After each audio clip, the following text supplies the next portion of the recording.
Hi everyone, short boot review tonight, reviewing the Cheaney Pennine IIs. I've had these boots roughly 5 years now, and they're wearing beautifully with minimal care. The uppers are made from a pebbled calf leather, which has a high strength to weight ratio. The sole is an It's Hide commando sole, which was quite stiff when new, but has softened over time. As you can see, it picks up a few pebbles along the way, and the lug has been damaged by clambering up some rocks. I've put this boot through its paces on a few Peak District walks, and most recently on a llama walk in the English countryside. And despite it being a very rainy day and tramping through sodden ground and intentionally submerging these boots in puddles to clean them off, my feet remain completely dry because the boot is a veldschoen boot. Veldschoen meaning field shoe in Dutch. And they're made by stitching the upper onto the welt, which eliminates the gap between the upper and the sole, which makes the boot very water resistant. And that's a 360-degree veldschoen welt, which goes all the way around the boot. Please don't use your Cheaney Pennine IIs for clambering up mountains and hikes. That's just what I do, and there are much better modern boots available for hiking.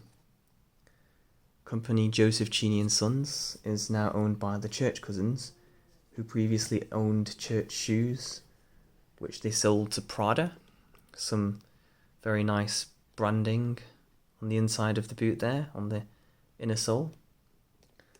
And Joseph Cheaney and Sons has been around since 1886 and produced military boots for soldiers in World War I, and have a rich history producing traditional luxury footwear.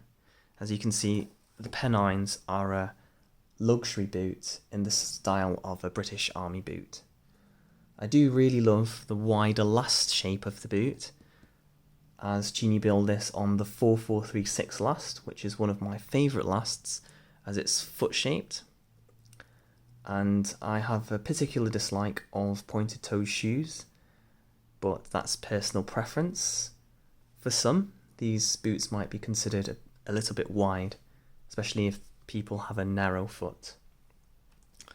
There are a few gripes I have with this model, as I would prefer a Vibram V-Light sole, as the commando sole is a bit too aggressive for walking around in town, and when picking up these small rocks, it can damage laminate flooring and also wooden flooring.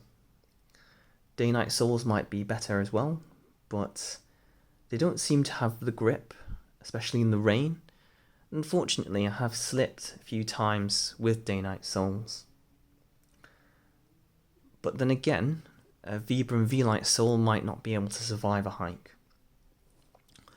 Speed hooks on the top 3 eyelets would be a very welcome addition, as these boots do take quite a long time to lace up.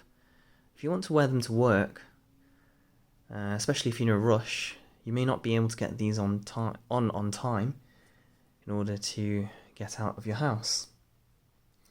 The laces are also a bit too short, which means that the boots have to be laced up quite tightly in order to get the laces through the last eyelet, the top here.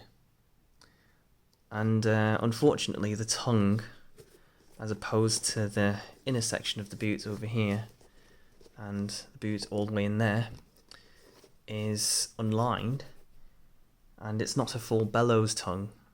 I think the boot could be greatly improved by lining this tongue, as this lining here is extremely soft and feels really good on the feet. Cheaney do offer a semi-bespoke service for these changes, but at the cost of about £600. It's a bit hard for me to justify, and I might be better off buying some Crockett & Jones, or perhaps a Viberg boot, which I've heard is a bit more durable. On the positive notes, the leather lining, as mentioned before, is really, really wonderfully soft. It feels really good against the skin on the foot, and it's very breathable, meaning that you can wear these the whole day and your feet won't feel sweaty or overly hot at all. In comparison to Trickers, the leather insole on the inside of the boot, the nice branding and stamp there, is much softer, and I do prefer this insole in comparison to the Trickers. It is a wide fit, but in the last few years I think my feet may have grown, and I've not been able to wear these boots as much as I've liked to. I might buy another pair of these boots in half a size up one day, but for now I'm quite happy to keep wearing them. But yeah, worth buying a pair of these, in my opinion. Thank you.